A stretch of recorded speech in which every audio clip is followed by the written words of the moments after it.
Բարև ձեզ հարգելի հեռուստադիտողներ, այսօր մեր տաղավարում հյուրընկալել ենք Բարգավաճ Հայաստան կուսակցության պատգամավորի թեկնածու Արման Աբովյանին, շնորհակալ եմ հրավեր ընդունելու համար, պարոն Աբովյան։ Պարոն Աբովյան, Սահմանադրական դատարանում դեռ շարունակվում է քննարկել դիմում անդիմադիր ուժերը, այդ թվում նաև Բարգավաճ Հայաստանի հանրությունները անվավեր ճանաչելու, նախ ինչ սպասումներ կա, օրինակ երեք արդարադատության նախարարը, ով որպես պետության ներկայացուցիչ մասնակցում է, ասում էր, որ որևէ հիմք չկա անդիմադիր ուժերի դիմումը վավեր ճանաչելու համար, ընդունելու համար։ Այդ նույն արդարադատության նախարարն է, որ Նիկոլ Փաշինյանի կառավարության մեջ է, չէ, ուրիշ ոնց որ թե չունենք։ Չէ՞։ Սրբույի Գալյանը արդարադատության նախարար։ Զարմանալի կլիներ, որ մի, այդպես կառույցի անդամ, որը ըստ էության ուղիղ հետաքրքրված է, որ շարունակվի Հայաստանի Հանրապետությունում Սահմանադրության կոպտագույն ոտնահարման արդյունքում իրենց իշխանությունը ինչ-որ այլ բան ասեր, նորմալ է, դե հիմա պետք է ասում են, դա չի խնդիրը։ Խնդիրը նրանումն է, որ մենք ունենք մի իրավիճակ, երբ ամպագորգոր հայտարարությունների ներքո շարունակվում է ըստ էության Հայաստանի Հանրապետության ապամոնտաժումը, որովհետև Սահմանադրության հիմնարար դրույթների ոտնահարումը դա ուղիղ ճանապարհ է դեպի պետության կազմաքանդում։ Այն որ ընտրությունները այս պահի դրությամբ լեգիտիմության նույնիսկ ոչ մի նշույլ չունեն, դա նաև իմիջիալոց նշում է նույն իշխանությունը, պնդելով ճիշտ է շիզոֆրենիա եւ աննորմալության կանխավարկածի չեմ ուզում անդրադառնամ, բայց պնդելով որ օրինակ ընդդիմությունը, ընդհանուր առմամբ ընդդիմությունը ապալեգիտիմ է եւ այլն եւ այլն։ Միգուցե այս մարդիկ տեղյակ չեն։ Օրինակ նայեք ամեն օր ասում են, եկեք ազգային ժողով տեսեք, ձեզ դաստիարակելու ենք, դու հասկանում եք խուժանություն, տեսեք, խուլիգանությունը եւ ամբարտավանությունը եւ սպառնալիքների, չգիտեմ, այտենց դուրս տալու այլ կերպ չես կարող ասես, քաղաքականությունը հստակ ցույց է տալիս, որ Հայաստանի Հանրապետությունում իշխանական համակարգը ըստ էության այնքան է կորցրել իրեն, որ ձևավորում է իրենց արև տենց ինչ-որ բռնապետական եսի մինչեր մարդկանց վախցնում են, բայց այստեղ խնդիրը հետևյալն է, վերադառնալով Սահմանադրական դատարանին, որ օրինակ Բարգավաճ Հայաստան կուսակցությունը բնավ մանդատակռվի մեջ չի մտել, մանդատների հարցը չի այստեղ։ Եվ այստեղ նույնիսկ պաշտոններ, չգիտեմ ինչ դրա հարցը չի։ Խնդիրը նրանումն է, որ ըստ էության բռնաբարվել է Հայաստանի Հանրապետության թե ընտրական օրենսգիրքը, թե առհասարակական մարդկանց իրավունքը, բնավ սա չի վերաբերվում կրկնեմ լոկ քաղաքական ուժերին։ Եվ Բարգավաճ Հայաստանը իր ընտրողների ամեն մի ձայնի հետևից գնում է եւ ինչը պահանջում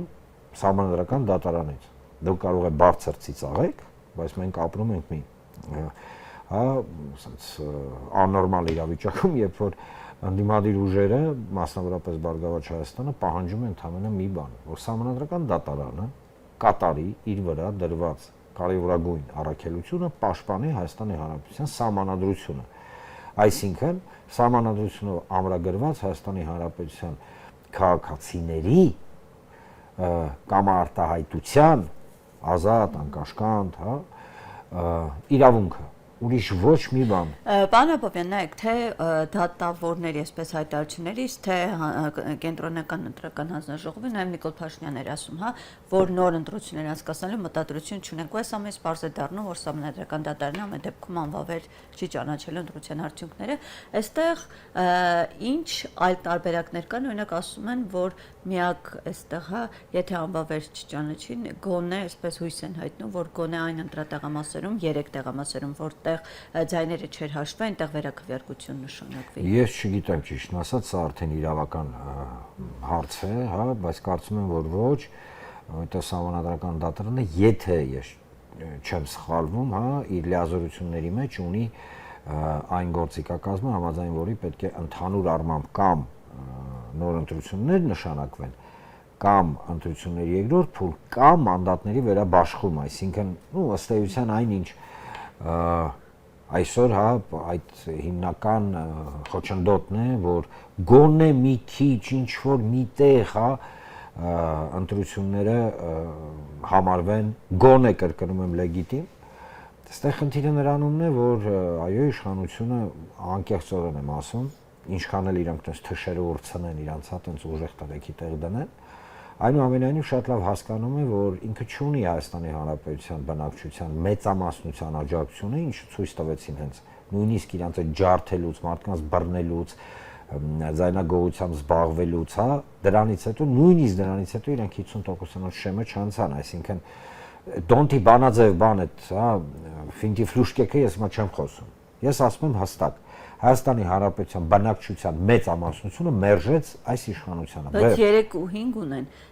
Այսինքն իրանց ցանկացած նախագծերը, ընտրություններ դատախազի մարդու իրավունքների։ Այո, բա հենց դա է։ Բոլորը կարող են անցկացնել։ Դա է հենց հիմնակարը, ինչի համար սրանք ամեն ինչ անում են Բարգավաճ Հայաստանին չթողեն, որ մտնի պարլամենտ, որովհետև այդ պարագայում իրենք կորցնում են բավականին լուրջ լծակներ, հա, շարունակել կազմաքանդել Հայաստանի Հանրապետությունը, որովհետև իրենց բոլոր գործողությունները ու տարվա ընթացքում հայկական community կազմաքանդման են ուղղված, ու ըստ էության իրանք դրանում են տեսնում իրենց առաքելությունը եւ որպես իշխանություն մնալ։ Եվ այո, իրենք կունենան, եթե հանգած ոտնահարվի Հայաստանի Հանրապետության սահմանադրությունը, իրանք կունենան այդ հնարավորությունը, դատախազ, դատավորներ նշանակել եւ այլն, բայց այնուամենայնիվ եկեք ֆիքսենք հետեւյալը. սահմանադրական մեծամասնություն չունեն, այսինքն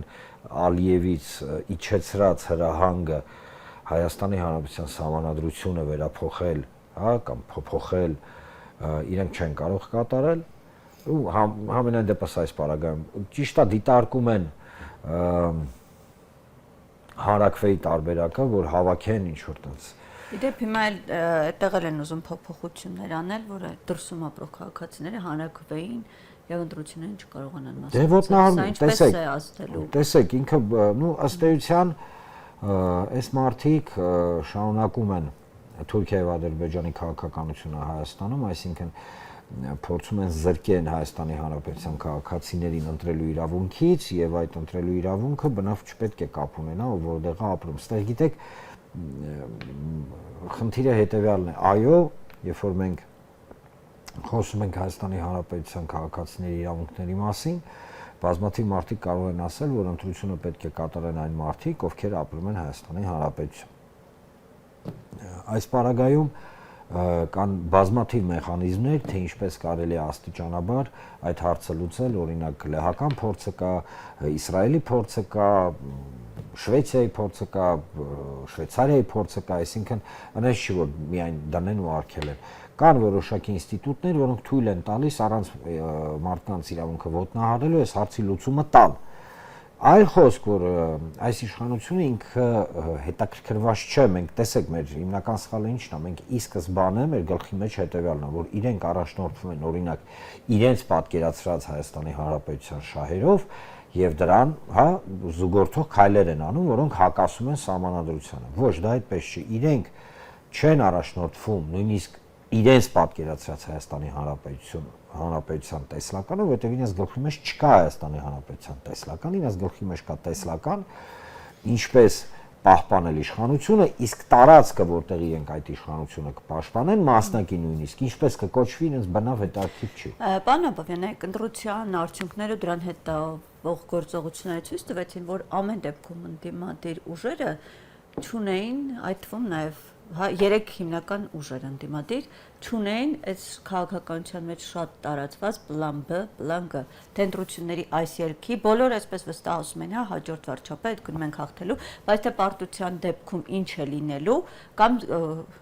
հա թեկուզ ձայների կեղծման դեպքում ինչ է լինելու, այդ ծրագիրը չունեն։ Գոնե հիմա ընդդիմությունը օրինակ կախված սահմանադրական դատանի որոշումից անկախ նայած ինչ որոշում կայացնի, կա այդ հաջորդականությունը ինչ պետք է անել եւ միանգամից սա էլ հարցնեմ, Սամվել Կապետյանը օրինակ մյուս ուժերին միավորման կոչ չէ արել, որն է Բարգավաճի արձագանքը քննարկել եք թիմում։ Տեսեք, առհասարակ այդ բլան B, C, D, E, հա, այդ նարատիվները, որ գծվել էին դաշտ, ինձ համար մի քիչ զարմանալի է, որովհետև յուրաքանչյուր քաղաքական ուժ ավելի քան համոզված եմ ունի իր տեսլականը քայլերի հաջորդականության հասկալու այլ երկերի։ Ընտրությունները ցույց տվեցին, պարոն Աբովյան, որ չկար դա ու որևէ մեկը պատրաստ չէ։ Միգուցե հենց այդ չկան էլ քայլերի հաջորդականությունները, որովհետև եթե խոսքը գնում է մարդկանց դուրս հանել, չէ, օրինակ, չգիտեմ, ինչ-որ գործողություններ կատարել կամ չկատարել կամ ինչ-որ մի հաջորդականություն գործողությունների անել, ինքը հաճախակի չի համապատասխանում այն սպասումներին, որոնք կան հասարակության մեջ, բայց դա բնավ չի նշանակում, որ դա օրինակ հաշվարկված չէր։ Միանգամից ասեմ, ես մեր մասով կարամ ասեմ, որ յուրաքանչյուր դեպքում Բարգավաճ Հայաստանը ունի երկու հիմնարար սկզբունք համար 1 մինչև վերջ գնալ եւ պաշտպանել Հայաստանի Հանրապետության շահերը եւ քաղաքացիների շահերը, կապ չունի ով ուզում է լինի։ Եվ երկրորդ սկզբունքը ոչ մի պարագայում դուրս չգալ Սահմանադրության եւ օրենսգրքերի քրեական, ադմինիստրատիվ եւ այլն այդ շրջանակից։ Սահմանադրությունը չի արգելում փողոցային։ Միանշանակ, ես հենց դրա համար եմ ասում, որ Սահմանադրությունը ոչ մի պարագայում չի արգելում։ Եվ այստեղ հաջորդականությունը քայլերի, որոնք մենք տեսնում ենք, ինքը լրիվ տրամաբանական է։ Եթե ինչ-որ մեկին թվում է, որ ես օրինակ չեմ ուզում, որ այս թրքահաճո մղձավանջը ավարտվի երկրում, հա, որովհետև ըստ էության ինքը վտանգում է երկրի գոյությանը, ապա չարաչար սխալվում եք եւ յուրաքանչյուր իրեն հայ համարող մարդ դա ուզում է։ Գոյություն ունի տեսլական եւ հաճախակի այդ տեսլականի մասին օրինակ, հա, նույնիսկ եթե բարձրաձայնվում է, դա միգուցե եւ չի համապատասխանում այն ռադիկալ տեսլականներին, որոնք կան, բայց դա չի նշանակում, որ օրինակ դա չի արվի կամ կարվի։ Ասեմ, սկզբունքը հետեւյալն է՝ Սահմանադրության եւ օրենքների շրջանակում յուրաքանչյուր դեպքում, յուրաքանչյուր գործընթաց, որը միտված է պաշտպանել Հայաստանի Հանրապետությունը եւ Հայաստանի Հանրապետության քաղաքացիներին, այդքան էլ ճիշտ յուրաքանչյուր դեպքում, յուրաքանչյուր գործընթաց, որը միտված է պաշտպանել Հայաստանի Հանրապետությունը եւ Հայաստանի Հանրապետության քաղաքացիներին, ինքը իրականացվելու է։ Սա միանշանակ, կրկնեմ, Սահմանադրության եւ օրենքների շրջանակում։ Երբ որ մենք խոսում ենք, հա, մենք եսի նկատի ունեմ առհասարակ community-ին, մարդկանց միավորվելու կամ կոնսոլիդացիա անելու, հարկ եմ համարում հիշեցնել, որ առաջին քայլը ընդդիմադիր դաշտի տեսլականի եւ ընդդիմադիր դաշտի քայլերի միաբանության եւ միասնականության մեջ արտահայտել էր հենց անմիջապես Բարգավաճ Հայաստանը, երբ որ կոչ էր արել ամսի 12-ին հունիսի հավաքվել կենտրոնական ընտրական հանձնաժողովում եւ հայտարարել էր, որ պաշտոնական կոնսուլտացիաներ է սկսում այլ քաղաքական ուժերի հետ։ Եվ այդ քննարկումներ այլ ուժերի հետ։ Դուք չտեսաք, որ ամսի 14-ին գրեթե բոլոր ուժերը իրական ընդդիմադիր ուժերը իրար կողքի պահանջում էին նվազագույնը հարգել Հայաստանի Հանրապետության Սահմանադրությունը, այսինքն այդ փորձը, հա, նպատակի համար համախմբվել ինքը կա եւ շատ ցայտուն է երևում։ Իսկ Սամվել Կարապետյանի առաջարկը քննարկել Ես տեղյակ չեմ, իրականում տեղյակ չեմ։ Ինչ քննարկման փուլ է, ոնց է, ինչա, չեմ կարող հիմա այս պահին այդ հարցին պատասխանել։ Չունեմ տեղեկություն։ Պարոն Աբովյան, նայեք, միջ Սահմանադրական դատարանում դեռ հետընտրական process-ները գնացել են, ըստ էության կարող ենք հագոնե ֆորմալ առումով ասել, որ դեռ արդյունքները վերջնական չեն, միջև հա, ֆորմալ առումով, հա։ Այս իրավիճակում, բայց մի կողմից էլ որ մենք տեսնում ենք, մինչ ընդդիմությունը այսպես սպասում է ՍԴ-ի որոշմանը, իշխանությունները մի քանի քայլ առաջ են, արդեն պաշտոնների բաժանում են անում, ազգային ժողովի նախագահ են ընտրել, փոխնախագահներ, այսինքն այսպես մի քանի քայլ, հա, առաջ արդեն խորհրդարանում ձևավորումներ են անում պաշտոնների բաժանում։ Նույն իշխանությունն է, որ ընտրությունների տվյալները, որ հաշվարկում են 8-ից 10% էր հաշվարկում, այտենց լուրջ դեմք, հա, տրաուրնի դեմքով, այտենց դիրխոր դեմքերով, պանիխիդայի դեմքով հելան ու հայտարարեցին, որ հաղթել են նույն իշխանության մասին են խոսում։ Ասում են, օրինակ, ձեզ ընտրողներ ընդդիմադիրներին, ասում են այդ ժամանակ ուր էր ընդդիմությունը, երբ որ դեռ մի քանի տոկոսներ հաշված, իրենք հայտարարում են, որ մեծամասնություն։ Ընդդիմությունը իր տեղում էր եւ այս պարագայում ընդդիմությունը ըստ էության, հա, ինչ պետք է անել։ Պետք է կամերան դնել դուրս գալ ասել, չէ, ես եմ հաղթել։ Հասկանում եք, եթե ինչ-որ մի քաղաքական community դրսևորում է քաղաքագիտական առումով աբսուրդ, չէ՞, պայմանական, եթե դուք տենաք, որ մեկը վազելով գնում է խփում է գլուխը պատին, դուք էլ կխփեք ձեր գլուխը պատին։ Չէ, բայց գոնե եթե ասում եք համաձայն չեք այդ ձևակերպման հետ, դա սխալ է, որ դեռ կեսը հաշվարկված ասում են մենք հաղթել ենք, դուրս գայք դժգոհություն արտահայտեք։ Եվս մեկ անգամ դժգոհություն արտահայտվում է մինչև այսօրս։ Ես կրկնում եմ, եթե դժգոհությունը չարտահայտվեր, ապա այն մասսայական ձերբակալությունները, որոնք շարունակական բնույթ են կրում, ապա այն գործընթացները, որոնց մենք ականատես ենք, իրենք չէին լինի։ Հասկանում եք, եթե չի ստացվում խփել ամնալին համեղին, դուս գայք արտահայտեք, դուս ենք եկե արտահայտում են։ արտահայտել ենք եւ կասենք, որովհետեւ մեր կռիվը եւս մեկ անգամ ասել, պաշտոնները չի եւ մեր կռիվը դասական առումով, այտենց իշխանության, բան, դա չի հարցը։ Հարցը հետեւյալն է, որ ես յուրաքանչյուր բան սպասում եմ այս իշխանությունից, յուրաքանչյուր, դուք որ ասում եք ՍԴՆԼ-ը չի ավարտվել, իրանք պաշտոններ են բաժանում։ Սա կնայ ցույց է տալի, որ այդ մարդիկ թքած ունեն առհասարակ, հա, յուրաքանչյուր նորմի վրա Հայաստանի Հանրապետության ու իրանք ըստ էության այնքան են չեմ ասի վախվորած, այնքան են, հա, տենց յալվար ընկած, մի քիչ իրանց հասկանալի լեզվով ասեմ, որ հասկանան։ Յալվար են ընկած, որ հա փորձում են ինչ որ բան անել, տենց ցույց տան, որ իրենց դիրքերը այնքան ամուր են, որ իրենք այս գլխից արդեն որոշել են, չգիտեմ ինչեր անել։ Ամեն ինչ ավելի քան պարզ է։ Հայաստանի Հանրապետության մեծամասնության, ֆիզիկապես մեծամասնության քաղաքացիները իրենց ուղարկել են որոշակի մեսիջ, ուղիղ մեսիջ։ Եվ պայքարը, որը իրանք վարում են այսօր ընդդիմության դեմ, հա, լիդերների, մենք գիտենք ինչ պրոցեսներ են գնում նույն Գագիկ Ծառուկյանի շուրջ եւ այլն։ Ձերբակալությունները, զզվելի, նողկալի, հասկանում եք, սրտխառնոցի մակարդակի այդ իջեցրած դիսկուրս չկա ըստ կարող եք ասել, որ ունեսել պրոցես է գնում, բանով։ Վերջացնեմ, հա։ Դե որպես հավելում, չէ, վերջացնեմ ու կանդրադառնամ այս հարցին։ Այդ ամենը բերում է շատ կարևոր մի հետևությանը։ Այս իշխանությունը կապ չունի ոչ Հայաստանի Հանրապետության շահերի հետ, ոչ Հայաստանի Հանրապետության քաղաքացու շահերի հետ, չունեն իրան կապ։ Իրանք ունեն կապ մենակ իրենց շահերի հետ։ Ինչ վերաբերում է ունեզրկում կամ չունեզրկում, կարող եմ ասել հետևյալը։ Ըստ էության ունենք մի իրավիճակ, երբ որ այն մարդիկ, ովքեր հանդգնում են մնան հայ, դառնում են թիրախ այս իշխանությանը։ Սա է խնդրեմը։ Այսինքն, գիտեք, ճնշումը այս կարգի ինքը առաջին անգամ չի, մշտապես էլ Ծառուկյանը ճնշման տակ է եղել։ Խնդիրը նրանումն է, որ հիմա այս բոլոր գործընթացները իրենք ունեն ակնհայտ ֆաշիստական, հա, գիտեք, նրբերանգներ, միջալոց ֆաշիզմը հենց սենց էր առաջանում։ Ճիշտ է, սրանք թվում է էլ չեն կարող անեն, ի նկատի ունեմ այն գաղափարական հենքը, հա, ձևավորեն, որ Հայաստանի Հանրապետության քաղաքացիների մեծամասնությունը իրանց սատարի, էդ էլ չեն կարող անեն։ Բայց այնուամենայնիվ, այո, փորձերը պայմանական, հա, ունեզրկել կամ եւ այլն, ընդ որում հիշում եք, չէ, բառապաշարը։ Ասում են այն մարդիկ, ովքեր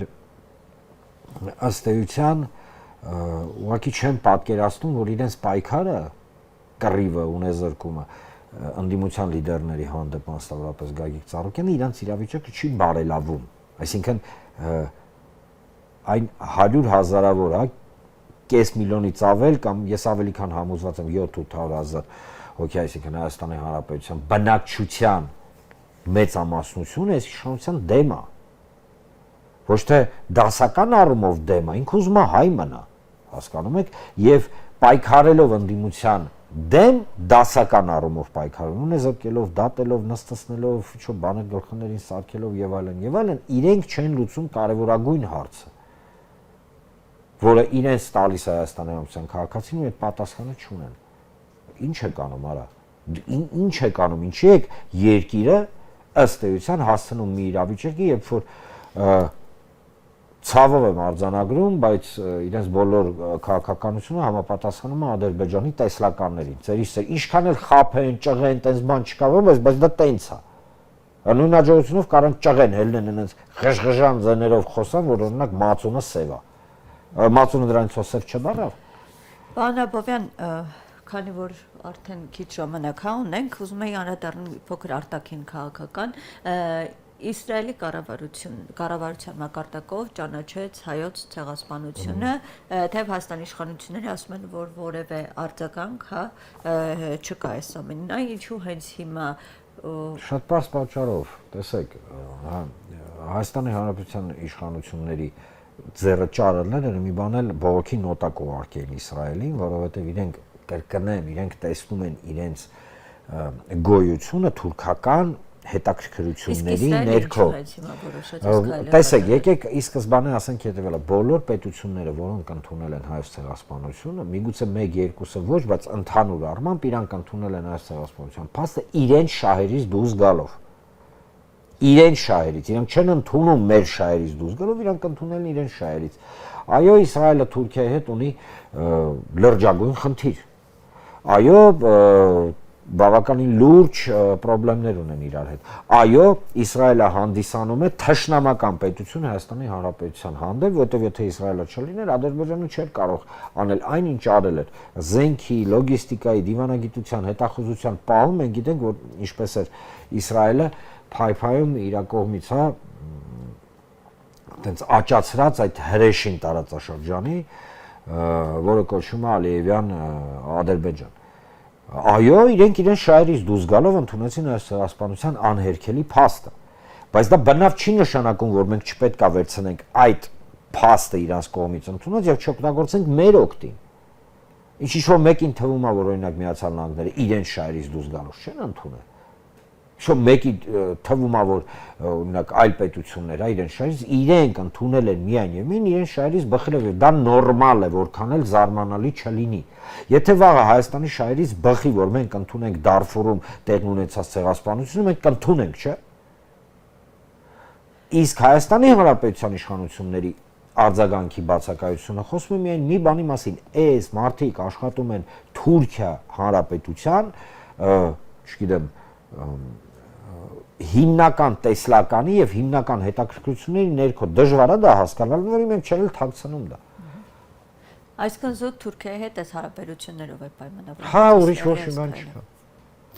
Շնորհակալ եմ ձեզ, պարոն Աբովյան, զրույցի համար։